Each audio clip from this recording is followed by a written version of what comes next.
கேட்பாங்க. முக்கியமான கேள்வி, இந்த படம் சென்சார்ல எப்படி விட்டாங்க? அதான் கேள்வி. எவ்வளவு கட்டு எப்படி விட்டாங்க? ஏன்னா ரொம்ப எதிர்பார்க்காத நிறைய விஷயங்கள் இருக்கு, நாங்க சொல்ல மாட்டோம். எவ்வளவு கட்டு இருந்தது, ரிவைசிங் பண்ணீங்களா? சில சின்ன சின்ன விஷயங்கள் இருந்தது, அதை நாங்கள் வந்து என்கிட்ட பதில் இருந்ததுனால என்கிட்ட ஆதாரம் இருந்தது. சில விஷயங்கள் நம்ம புனைவாகவும் பண்ணியிருக்கிறோம், அதனால வந்து அவங்க வந்து காம்ப்ரமைஸ் பண்ணோம். இது எந்த வருஷம் நடந்த சம்பவம்? இது வந்து ஒவ்வொரு நாளும் நடக்கிற சம்பவம் தான், ஆனால் கதை பிரகாரம் 2008.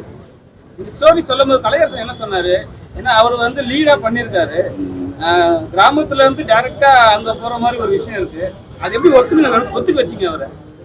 இல்லை, கதை அவர் முதல்ல நான் கதை சொல்றதுக்கு முன்னாடி படிச்சார் அந்த ஸ்கிரிப்டை. படித்த உடனே அவர் வந்து எமோஷனலாக தான் எனக்கு ஃபோன் பண்ணி பேசினார். அதன் அடிப்படையில் அவர் ரொம்ப பிடிச்சிருக்குதுன்றதுனால தான். அதுல மினிஸ்டர் வராருல பார்லிமெண்ட்ல போய் பேசுறாரு, அவர் நம்ம தமிழ் ஏற்கனவே கரண்ட்ல இந்த மாதிரி இருக்கு, ப. சிதம்பரம் மாதிரியே மாடல் அமைச்சிருக்கீங்க. இல்ல அப்படியே வந்து இந்த மாதிரி விஷயம் எல்லாம் பண்ணுவான்றத பத்தி காமிக்கிறீங்களா? இல்ல, தமிழ்னு அப்படியெல்லாம் கிடையாது. யாரு இல்ல அந்த கெட்டப் வந்து நான் உண்மையிலே அதே மெத்தட்ல தான் இருக்கு. இல்ல, ப. சிதம்பரமா உங்களுக்கு தெரிஞ்சதுன்னா அது நான் ஒண்ணும் பண்ண முடியாது. ஏன்னா அது வந்து ஒவ்வொருத்தங்களுக்கும் ஒரு சாயல் இருக்கும், எல்லா மனிதர்களுக்கும் ஒண்ணு அப்படிதானே இருக்கும். அது அந்த கெட்டப் கிடையாது, ஆனா அத மாதிரி பண்ணவர்களுடைய ஒரு சாயல். லாஸ்ட்ல ஒரு புக் காமிக்கிறீங்க, ஸ்பேக் அந்த டைப் ஆஃப் டுடே காமிக்கிறீங்க. ஆமா ஆமா, அந்த புக் அவதார கரண்ட்ல இருந்தாரு, அது தெரியல எனக்கு சரியா, நான் அதை பத்தி இது பண்ணல. பார்லிமெண்ட்ல அவரு மெம்பரா இருக்கிறாருன்னு காமிக்கும் போது அவர் எந்த இதுவா காமிக்கிறீங்க? இல்ல, யாரா இருந்தாலும் உள்துறை அமைச்சரா இருந்தவங்கள தான் நம்ம காட்டுறோம். ஆனா அத மாதிரி ஒரு இன்னொரு போல செய்தல் மாதிரி தான், அத மாதிரி இன்னொரு நபரை தான் நம்ம காட்டுறோம் தவிர அது அநீதி பண்றவங்க தான் நம்ம காட்டுறோம். அநீதி பண்றவங்கள தான் நம்ம கேள்வி கேட்கணும். நாம அத மாதிரி நடக்குதுன்றதான் நம்ம சொல்றோம். அந்த புக் வந்தது அவர் இருக்கும்போது தான், போஸ்டிங் இருக்கும்போது தான், சரிங்களா? அதுதான் கேக்குறாரு அவரு. நீ அவர்தான் அப்ப மென்ஷன் பண்ணி அது வந்து இல்ல, அது வந்து ஒரு கோஇன்சிடென்ட்டா தான் இருக்கும், நம்ம அவர் திட்டமிட்டு அப்படி பண்ணல. படத்துல வந்து மிலிட்டரியில சேர வேண்டாம் அப்படிங்கிற மாதிரி ஒரு டோன் வர மாதிரி இருக்கு.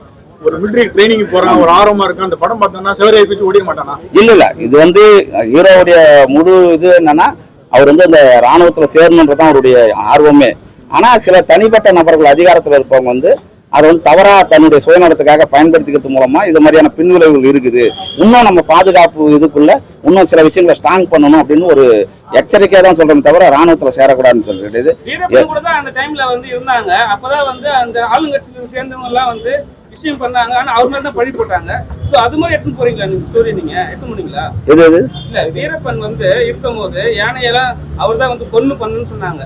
ஆனா வந்து பாத்தீங்கன்னா ஆட்சியாளர் தான் பண்ணுது. ஆனா தேவையில்லாம அவரை வந்து ஒரு விஷயம் பண்ணி சாகடிச்சாங்க. சோ அது மாதிரிதான் படத்துல வச்சிருக்கீங்க சில இடத்துல. ஏன் இல்ல, அது வேற கதை, இது வேற கதை. நம்ம அதுக்கு ஆட்சியாளர்கள் பண்ணாங்களான்னு எனக்கு தெரியல. ஆனா இது வந்து நடக்கிற ஒவ்வொரு நாளும் நடக்கிற ஒரு அநீதி. இது நிறைய உண்மை சம்பவங்களை கொண்ட ஒரு கதை. இது அதுல சில விஷயங்களை நாங்க வந்து புனைவா இணைச்சு இது சொல்லியிருக்கோம். சரி, முன்னாடி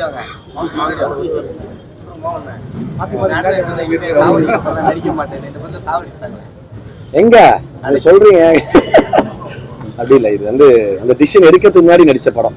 அதனால அப்படி கிடையாது, அதுல இதுக்கப்புறமா நடிக்கூடாதுன்னு கிடையாது. நம்ம ஒரு கதைக்கு என்ன தேவையோ அந்த இடம் அப்படி வரும்போது அந்த கதைக்கு அது ஜஸ்டிஃபை வந்து அது ரொம்ப நமக்கு ஒரு எமோஷனான ஒரு மொமெண்ட் கிரியேட் ஆகுது. கண்டிப்பா அந்த கேரக்டரோட ஒரு இழப்பு வந்து ஒரு பெரிய பாதிப்பை கொடுக்கும் அப்படின்னா பண்றதுல தப்பு இல்லைன்னு தான் நான் நினைக்கிறேன்.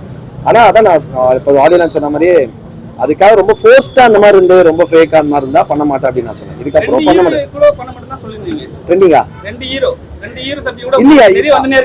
நான் சொன்னேன், நான் என்ன சொன்னேன், நான் வந்து இதுக்கப்புறம் கேரக்டர் நான் இப்ப நீங்க சாப்பிட நான் சொன்னேன் சார், நான் இன்னைக்கு இருக்கிற வாழ்க்கை வந்து எனக்கு ஒரு கேரக்டர் கொடுத்ததான், மெட்ராஸ் அன்பன்ற கேரக்டர் கொடுத்த வாழ்க்கை தான் நான் வாழ்ந்துட்டு இருக்கேன். அதுதான் பல என் கெரியர், என் லைஃபே மாத்துச்சு. அதனால 4-5 வருஷம் இல்ல இப்ப கொடுத்து அதுதான். பட் ஆனா எல்லாரும் தான் பாவம் தலை, எல்லாரும் கஷ்டப்பட்டாங்க. பட் இப்பயே நான் என்ன சொல்றேன், கேரக்டர்ஸ் கண்டிப்பா ரொம்ப பயங்கரமா வந்து நிறைய கேரக்டர்ஸ் பண்ணாம ரொம்ப எக்ஸ்ட்ராடினரியா இருக்கு அப்படி இருக்குன்னா கண்டிப்பா பண்ணுவேன். அதெல்லாம் பிரச்சனை, கேரக்டர்ஸும் நெகட்டிவ் வரலாம். ஃபுல்லாவே அந்த படத்துல வந்து அந்த அவங்க நடத்துற அந்த கேம்ப்ல வந்து ஃபுல்லாவே ஹிந்தி தான் இருக்கு. இப்போ நார்த் சைட்ல தான் அதை ஃபுல்லாவே தெரியும், உங்களுக்கு டெய்லி தினம் நடந்துட்டு இருக்கு. இதைதான் சொல்ல வரீங்களா? ஏன்னா தமிழ்நாட்டுல இருந்து நம்ம போய் மாட்டிக்கிறோம்னு சொல்ல வரீங்களா? இதுல ஏற்கனவே நடந்ததை நாங்க முறையா இது காமிக்கிறோம். இதுதான் நான் முதல்ல சொல்லிட்டேன், ஒவ்வொரு நாளும் நடக்கிற ஒரு விஷயம் தான் இது. இங்க மட்டும் கிடையாது, உலகம் முழுக்கவே அதிகாரத்தில் இருப்பவங்க வந்து அதுக்கு கீழே வேலை செய்யறவங்கள நடத்துற விதம் தான் இது. இதுல நிறைய உண்மை சம்பவம் இருக்கு, கொஞ்சோண்டு புனைவை சேர்த்திருக்கிறோம்னு சொல்றோம். இந்தியாவில் வந்து நக்சலைட்டுகளுக்காக வந்து மிகப்பெரிய ஒரு தடை விதிச்சிருக்காங்க. அவங்க மேல தொடர்ந்து குற்றச்சாட்டுகள் இருந்துட்டு இருக்கு. நீங்க வந்து தமிழ் சினிமாவில் ஒரு நக்சல்னே சொல்லியே நீங்க வந்து ஒவ்வொரு டயலாக்கும் பண்ணிருக்கீங்க. இதனால ஏதாவது எதிர்ப்பு வந்ததா? இது வந்து ஆல் ஓவர் இந்தியாவில் இந்த படத்தை ரிலீஸ் பண்ண போறீங்க, உங்களுக்கு என்னென்ன மாதிரியான எதிர்ப்புகள் வந்திருக்கு? இல்ல நாங்க நக்சல்பாரிகளை வந்து நாங்க காட்டவே கிடையாது. இந்த படத்துல நீங்க படம் பார்த்திருப்பீங்க, நக்சல்பாரிகளை காட்டினது கிடையாது. நக்சல்பாரிகளை நாங்க நல்லவர்கள் இல்ல. நக்சல்ன்ற வார்த்தை வந்து என்னன்னா சாதாரண இருக்கிற என் மேலே வந்து நக்சல்னு சொல்லி ஏதாவது பழி பண்ண முடியும்.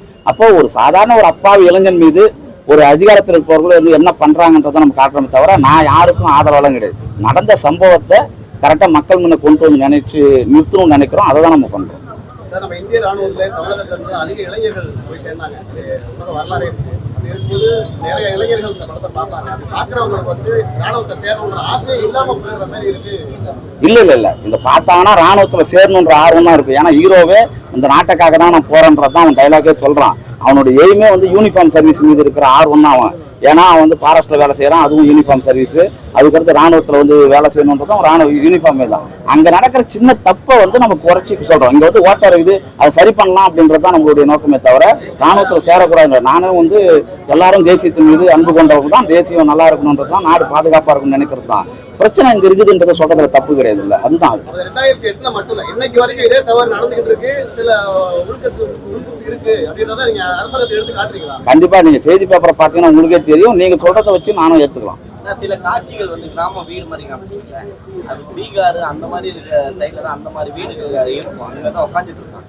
நம்ம தமிழ்நாட்டில் அந்த மாதிரி கிடையவே கிடையாது. அதே போல நம்ம தமிழ்நாட்டில் நக்சலைட் சொன்னா கூட குடிச்சிட்டு போவாங்களே தவிர நேரம் வந்து ஜீப்பை விட்டுட்டு அடிச்சு இழுத்து அவங்க அப்பாவையும் அம்மாவையும் அந்த மாதிரி நடக்காது. அதாவது நீங்க சரியா போய் பார்க்கலன்னு நினைக்கிறேன். இதை விட 100 மடங்கு கொடுமை வந்து நடந்திருக்குது மக்களுக்கு. அதை நீங்க வாட்சாத்தி கேள்விப்பட்டுக்கிறீங்களா? கிட்டத்தட்ட 120 பேர் வந்து 17 பெண்களை வந்து பக்கத்துல போட்டு கற்பழிச்சு அவங்க நிலங்களெல்லாம் வந்து சூறையாடி அவங்க கிணத்துல வந்து ஆட்டு தலையெல்லாம் வெட்டி ரத்தமா இருந்து அவங்களுடைய வாழ்வாதாரத்தை ஒரே நாள்ல காலி பண்ணியிருக்கிறாங்க. அந்த கதையா தீர்ப்பும் வந்துருக்குது குற்றவாளின்னு சொல்லிட்டு. அதனால வந்து நீங்க இதை விட பல மடங்கு இருக்கு. இதெல்லாம் வந்து இது வந்து அதனுடைய ஒரு சாயல் தான். நக்சலைட் இல்லாத இந்தியா உருவாக்கும்னு உள்துறை அமைச்சர் சொல்றாரு. இந்த படம் கொஞ்சம் கிட்டத்தட்ட ஒரு நக்சலுக்கு ஆதரவான படமா இருக்கு. ஒரு படத்தோட இயக்குனரா உங்க கருத்து இல்ல, நம்ம வந்து நக்சல்களுக்கு ஆதரவான கருத்து இது கிடையாது. நாம வந்து ஒரு சம்பவத்தை நம்ம எடுக்கிறோம், ஒரு இளைஞனுடைய கதை. அந்த கதையில அவன் எப்படி யாரால பாதிக்கப்பட்டான்னு நம்ம சொல்றேனே தவிர இது வந்து நக்சல் ஆதரவோ இல்ல வந்து தேசிய ராணுவத்துக்கு எதிர்ப்பு அதை மாதிரி கிடையாது. உருவாக்கப்படுற மாதிரி தான் காட்டியிருக்கீங்க. இது நக்சல் வந்து உருவாக்கப்படுற மாதிரி தான் காட்டியிருக்கீங்க. எதனால உருவாக்குறாங்க இல்ல, அதுதான் நீங்க தெரிஞ்சுக்கலான்றதுதான். இது வந்து ஒரு கற்பனை தான். அது வந்து ஒரு சில விஷயங்கள் உண்மையா இருக்கும், சில விஷயங்கள் வந்து நம்ம புனைஞ்சு கதைக்காக ஒரு இன்ட்ரெஸ்டுக்காக வந்து நம்ம புனைய இருக்கோம். சில விஷயங்கள் நக்சலைட் கடைசியா கெத்து வந்து நக்சலைட்டா தான் ஆயிட்டாரு அப்படின்ற இது நீங்க ஏன் வந்து ஒரு தம்பி பழி வாங்க கொடுக்குறாரு, பழி வாங்கிட்டாங்க. இல்ல, ஒரு தம்பிக்காக பழி வாங்க வந்தான்னு நீங்க நினைக்க மாட்டீங்களா? நீங்க எப்படி வேணா நீங்க கற்பனை பண்ணிக்கங்க. அது வந்து உங்களுடைய சுதந்திரம்.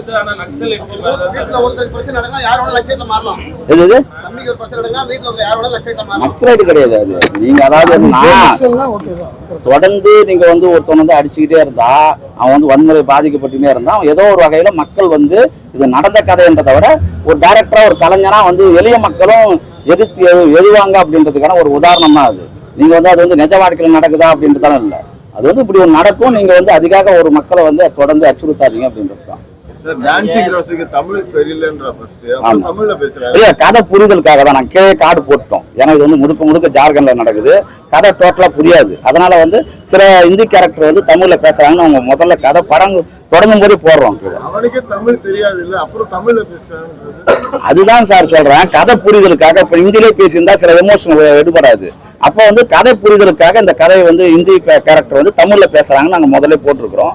அதன் அடிப்படையில் தான் அது பண்ணும்போது நிறைய டைலாக் மாத்தி இருக்கீங்களா? ஏன்னா நாங்க சிங்கிங்ல பாக்கும்போது வாய்ஸ் ஓவர் சிங் வேற மாதிரி இருக்கு, அவங்க வாய்ஸ் ஓவர் லாஸ்ட் வேற மாதிரி கொடுக்குறாங்க, வேற டைலாக்கே வேற மாதிரி இருக்கு. இல்ல, அத மாதிரி எல்லாம் எது சின்ன கரெக்ஷன் எல்லா இடத்துமே இருக்கும். அது வேற மாற்றம் இல்லாம அப்படியே பண்ண முடியாது. இல்ல, சின்னதா இருக்கும். ஆனா டோட்டலா அப்படி இருக்காது.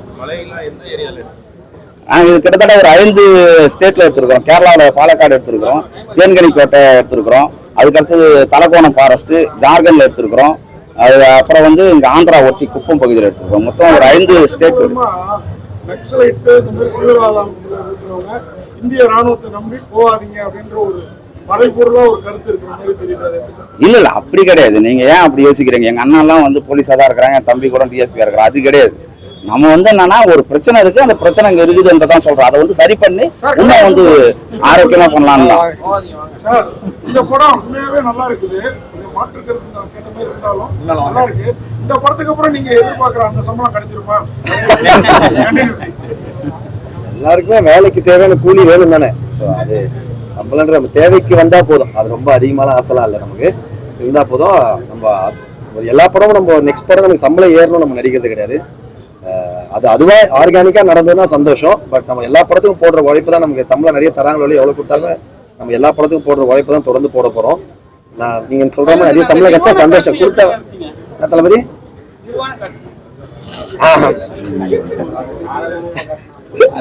அது வந்து ஒரு மாதிரி பாடி சூட் போட்டு அது வந்து ரெடி பண்ணோம். சொன்னார் சார். இந்தியாவிலே ரொம்ப அதிகமா அண்ணன் கொஞ்சம் லைட்டா இப்ப வேட்டம் ஷூட் முடிஞ்சது. அது ஓவரா ஸ்டன்ஸி கொஞ்சம் டஸ்ட் அது மாதிரி ஒரு மாதிரி 2-3 நாள் ஹாஸ்பிட்டல் போயிரு டஸ்ட் அலர்ஜி, அதனால வரல. இந்தியாவிலே அதிகமா டாக்டர், மருத்துவத்துறை, அப்புறம் ஆசிரியர், இவங்களோட ஃபர்ஸ்ட் இடத்துல இருக்கவங்க வந்து ராணுவத்தை தான் சொல்லுவாங்க. அவங்க தான் உயிர் தியாகம் பண்றாங்க நாட்டுக்காக அப்படின்னு. ஆனா ஒரு ஹீரோவா முன்னால வாங்க, நீங்க கடைசியில வந்து அந்த நக்சலைட்ல கேரக்டர் வந்து ராணுவத்தை கொள்ற மாதிரி தான் இருக்கு. இப்படிப்பட்ட ஹீரோயிஸ் வந்து எப்படி சமாளிச்சீங்க? ஏன்னா இன்னைக்கு அவர் சொன்ன மாதிரி தமிழ்நாட்டுல இருந்து எத்தனையோ 1000 பேர் போயிருக்காங்க, லட்சக்கணக்கான பேர் போயிருக்காங்க. எவ்வளவோ பேர் வந்து பிணமா வந்திருக்காங்க நக்சல் தாக்குதலையும் தீவிரவாத தாக்குதலையும்.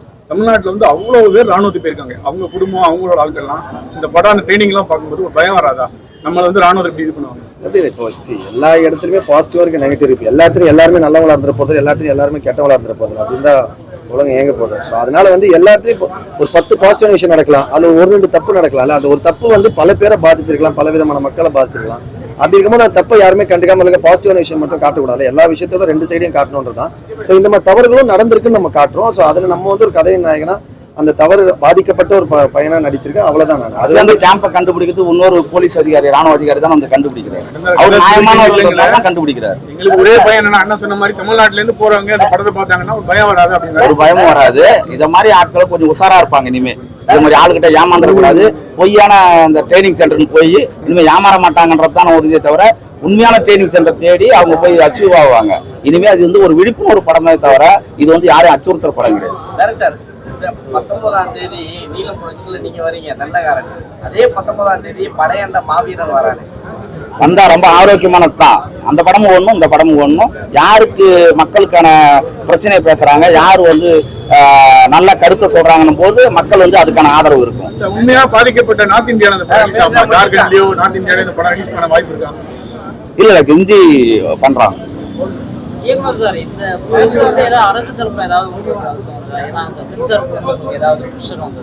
இல்ல அது எப்பயுமே வந்து எப்பயுமே சென்சார்ன்றது என்ன, சில கருத்துக்கள் வந்து அவங்க ஆட்சியில் இருப்பவங்களுடைய கண்காணிப்பானதான் இருப்பாங்க. இருந்தது எங்களுடைய விளக்கத்தை கொடுத்தோம், அது பிறகு அது சரியாச்சு. சூப்பர், எல்லாருக்கும் வந்து ரொம்ப நன்றி. Thank you so much. Okay sir, thank you. Okay, நன்றி. எல்லாருக்கும் ரொம்ப நன்றி, மகிழ்ச்சி. நன்றி.